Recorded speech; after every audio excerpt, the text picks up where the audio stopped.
பட்டை,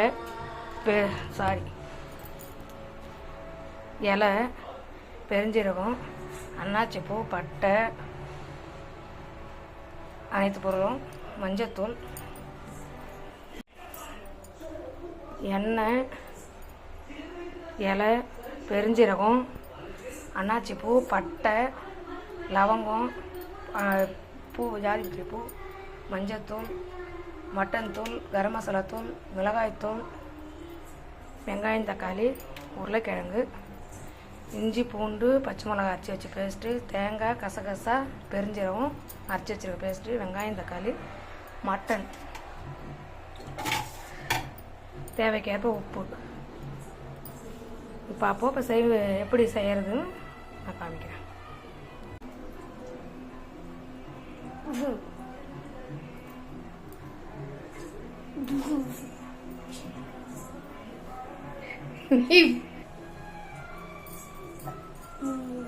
காஞ்சது பெருஞ்சீரகம்,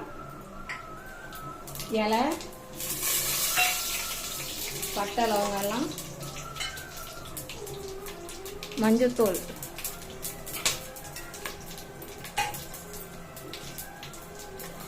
கொஞ்சமாக கருவேப்பிலை, எல்லாம் பொரிஞ்சதும் வெங்காயம், தக்காளி.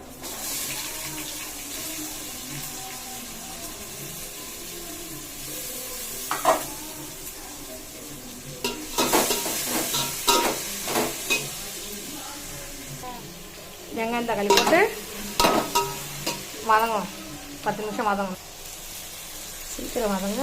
லைட்டாக உப்பு போட்டால் கொஞ்சம் சீக்கிரம் வதங்கும். வெங்காயம், தக்காளி வதங்கிச்சு. வதங்கின உடனே அரைச்சி வச்ச பேஸ்ட் ஊற்றணும்.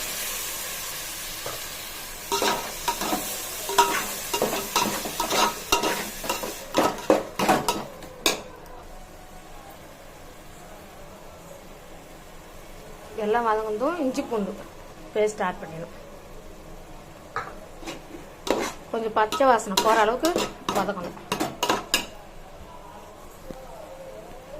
கொஞ்சம் நல்லா வதங்கதும் உருளைக்கிழங்கு ஆட் பண்ணணும். உருளைக்கிழங்கு போட்டு வதக்கணும்.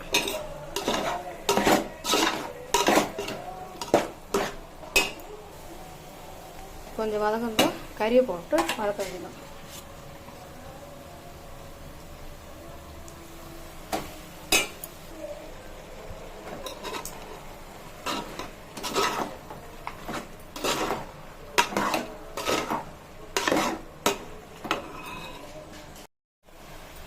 வதங்கிட்டு தேங்காய் ஊற்றணும். அரைச்சி வச்சிருக்க வீதை ஊற்றி அது கொஞ்ச நேரம் வதக்கணும்.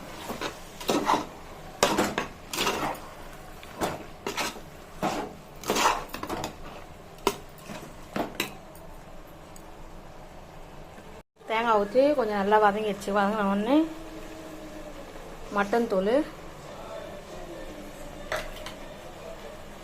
கரம் மசாலா,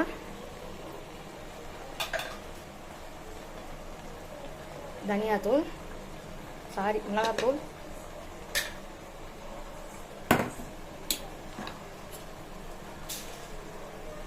வீட்டுத்தூள்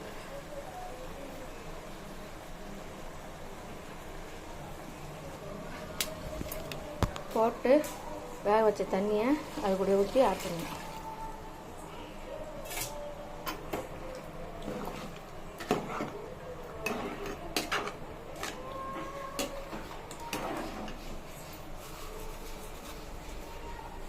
உப்பு தேவைக்கேற்ப.